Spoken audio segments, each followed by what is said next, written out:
Example, comparative depth in two countries. Industrial Revolution in Britain and Germany. 1. Historical context. Britain, early start in the late 18th century, driven by innovations in textiles and steam power. Germany, later industrialization in the 19th century, influenced by political unification. Comparative history. Is it better to compare just two countries or more? How many is too many?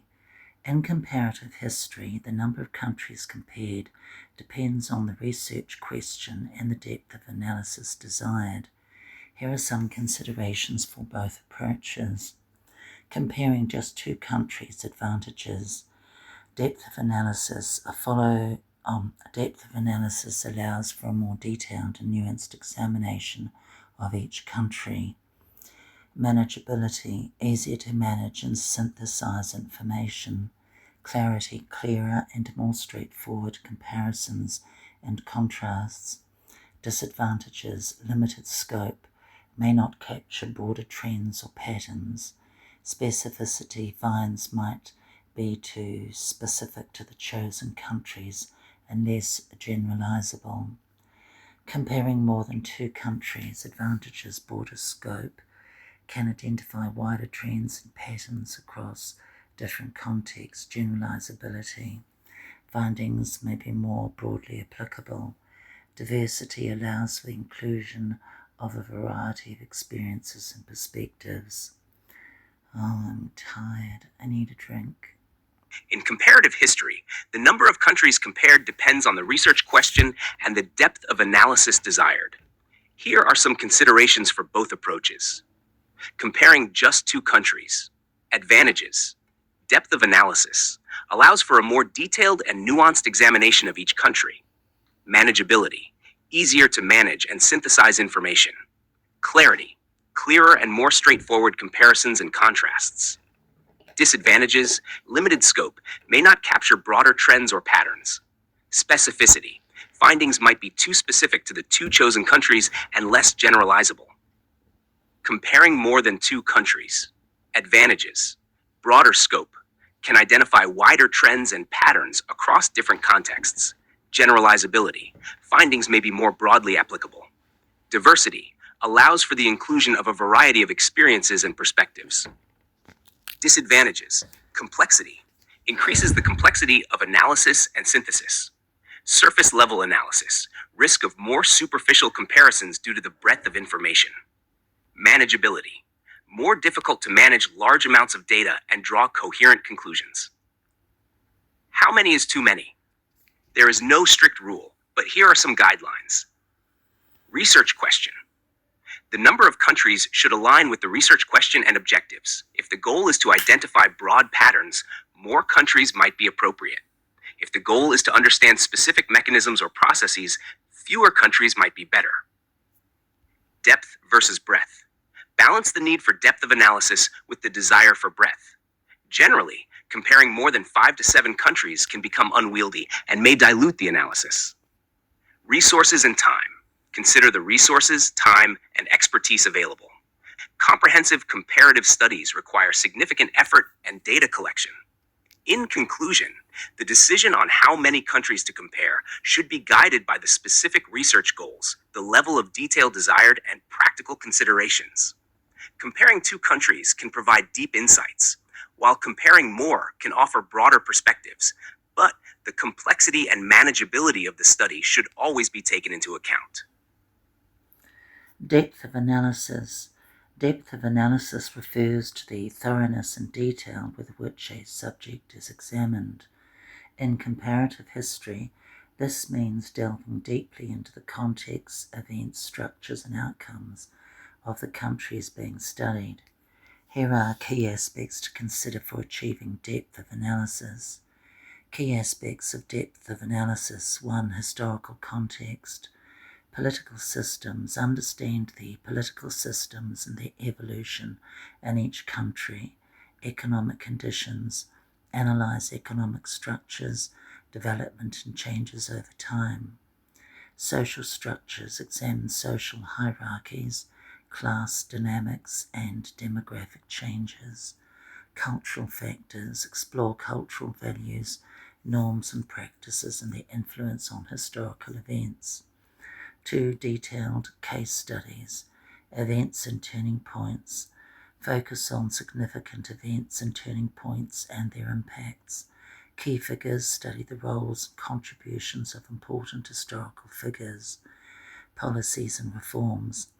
Analyse major policies, reforms and their implementation and consequences. 3. Comparative methodology. Thematic comparison. Compare countries based on specific themes such as industrialization, colonialism or democratization. Process tracking. Track the sequence of events and processes to understand causal mechanisms. Cross-time analysis. Compare different time periods to see how historical trajectories diverge or converge. 4. Primary sources. Documents and records. Use primary documents such as government records, letters and contemporary accounts. Quantitative data. Incorporate statistical data for economic, demographic or social analysis. Oral histories. Utilize interviews and personal narratives to capture diverse perspectives. 5. Interdisciplinary approaches. Economics. Apply economic theories to understand financial and trade systems. Sociology. Use sociological theories to examine social structures and changes. Political science. Integrate political theories to explore governance, power and state formation. 6. Critical analysis. Multiple perspectives. Consider various viewpoints and interpretations to avoid bias. Contradictions and contingencies.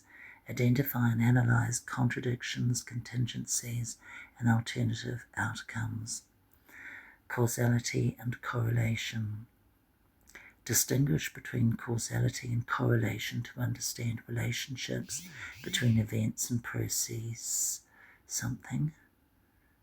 Causality and correlation. Distinguish between causality and correlation to understand relationships between events and processes. Example, comparative depth in 2 countries. Industrial Revolution in Britain and Germany. 1. Historical context. Britain, early start in the late 18th century driven by innovations in textiles and steam power. Germany, later industrialization in the 19th century influenced by political unification and state-led development. Case studies. 2. Case studies.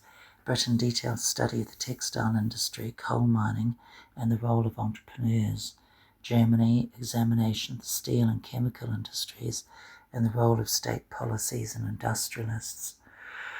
3. Methodology. Thematic comparison. Focus on technological innovations, labour movements and economic impacts. Cross-time analysis. Compare the initial stages of industrialization and later phases of expansion and modernisation.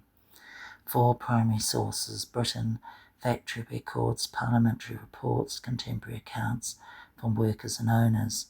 Germany, government documents, industrial production data, writings of key industrialists and policymakers. 5. Interdisciplinary approaches. Economics. Analyse economic growth patterns, productivity changes and capital investment.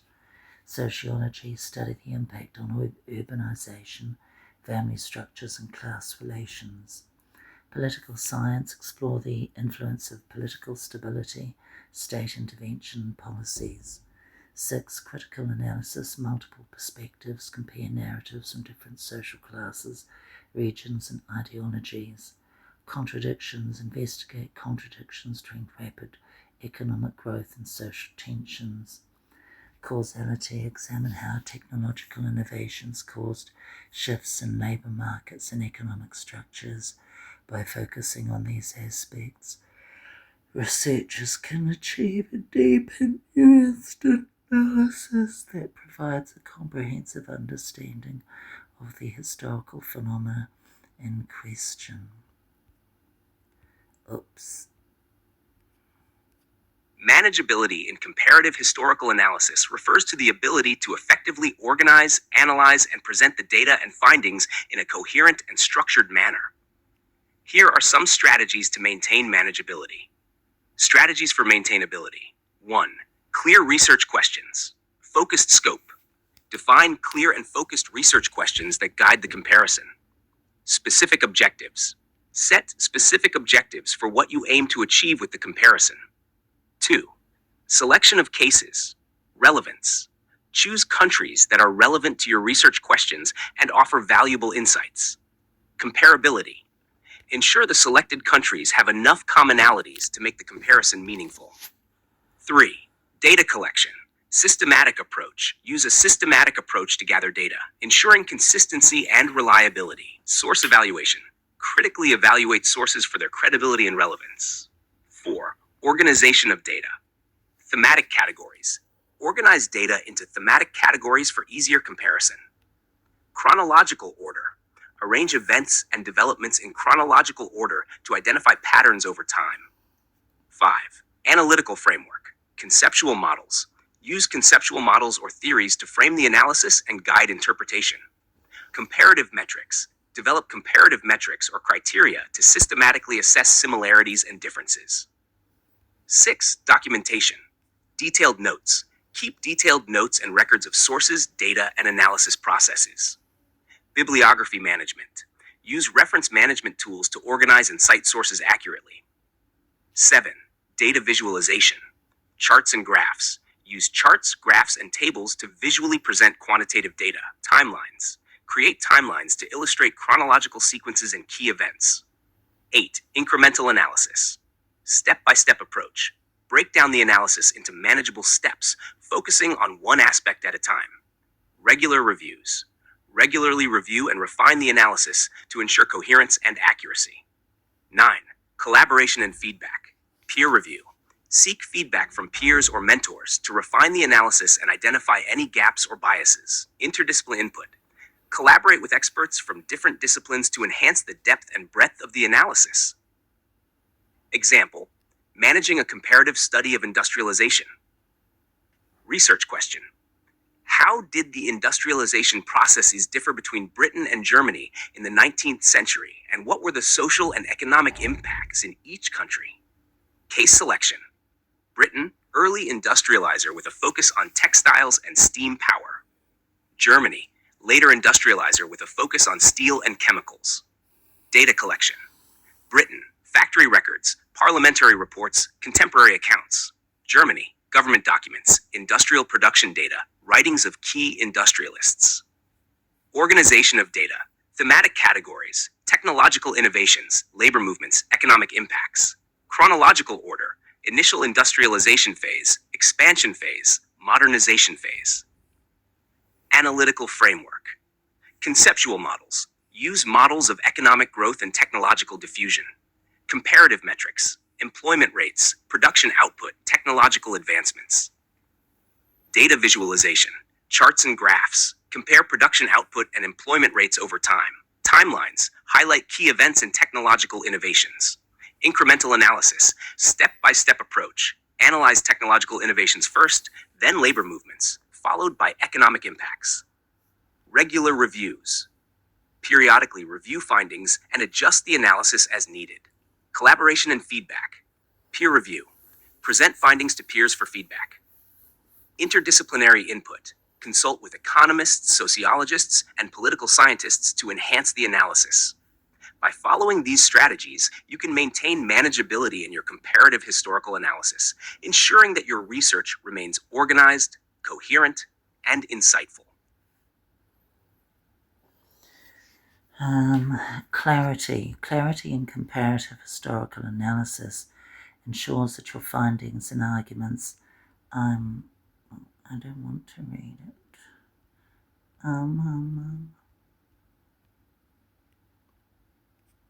Clarity in comparative historical analysis ensures that your findings and arguments are easily understood by your audience. Achieving clarity involves several key practices in writing, organization, and presentation. Here's a guide to maintaining clarity. Strategies for clarity. 1. Clear thesis and objectives. Thesis statement. Develop a clear and concise thesis statement that outlines the main argument or findings. Objectives. Clearly state the objectives of your comparison at the beginning of your study. 2. Structured organization. Outline. Create a detailed outline before writing to ensure logical flow and structure. Sections and subsections. Divide the analysis into well-defined sections and subsections with clear headings. 3. Consistent terminology. Define terms. Define key terms and concepts early in the study to avoid confusion. Consistent use.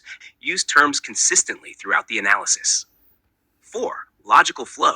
Transitions. Use clear transitions between sections and paragraphs to guide the reader through the analysis.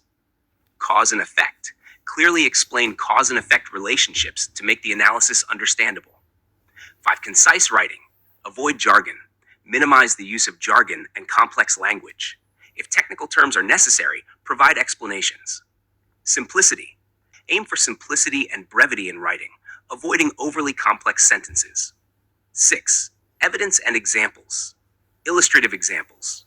Use specific examples to illustrate key points and make abstract concepts concrete. Supporting evidence. Provide adequate evidence for each argument, ensuring it is relevant and directly supports the point. 7. Comparative framework. Side-by-side comparison. Present comparative data side by side for easy reference. Comparative tables and charts. Use tables and charts to visually compare data and highlight differences and similarities. 8. Summaries and conclusions. Summary paragraphs. Include summary paragraphs at the end of sections to recap key points. Conclusion. Summarize the main findings and implications of the comparison in the conclusion. 9. Visual aids. Clarity in charts. Ensure charts and graphs are clearly labeled and easy to interpret. Timelines and maps. Use timelines and maps to provide clear visual context for historical events and comparisons. Example: clarity in a comparative study of industrialization. Introduction. Thesis statement. This study compares the industrialization processes of Britain and Germany in the 19th century, focusing on technological innovations, labor movements, and economic impacts. Objectives. To understand the similarities and differences in industrialization and their social and economic consequences. Structured organization. Section 1. Technological innovations. Subsection 1.1. Innovations in Britain, e.g. steam engine, textile machinery. Subsection 1.2. Innovations in Germany, e.g. steel production, chemical industry. Section 2. Labor movements. Subsection 2.1. Labor conditions and movements in Britain. Subsection 2.2. Labor conditions and movements in Germany. Section 3. Economic impacts. Subsection 3.1. Economic growth and changes in Britain. Subsection 3.2. Economic growth and changes in Germany. Consistent terminology. Define terms. Define terms like industrialization, technological innovation, and labor movement early in the introduction. Consistent use. Use these terms consistently throughout the study. Logical flow and transitions. Transitions. Use phrases like similarly, in contrast, and as a result to transition between points and sections. Cause and effect. Clearly explain how technological innovations led to changes in labor conditions and economic growth. Concise writing. Avoid jargon. Replace complex terms with simpler alternatives when possible. Simplicity. Keep sentences concise and focused on one main idea each. Evidence and examples. Illustrative examples. Provide specific examples of key innovations, such as the steam engine in Britain and the Bessemer process in Germany. Supporting evidence. Use factory records, government reports, and contemporary accounts to support arguments. Comparative framework. Side-by-side comparison. Use a table to compare key innovations in Britain and Germany. Comparative charts. Create charts to compare economic growth rates and labor conditions over time. Summaries and conclusions. Summary paragraphs. Summarize key points at the end of each section to reinforce the main findings. Conclusion.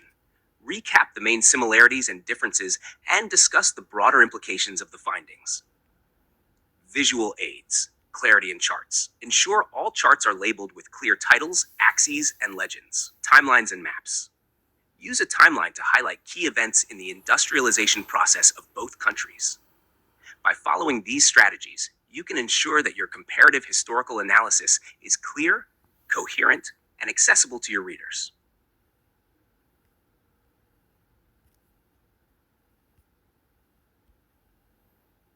Specificity in comparative historical analysis refers to the level of detail and precision with which events, processes, and outcomes are described and analyzed. It ensures that the findings are not only accurate, but also meaningful and applicable to the specific cases under study. Here are some strategies for achieving specificity. Strategies for specificity. 1. Detailed case studies. In-depth examination. Conduct thorough and detailed examinations of the countries being compared.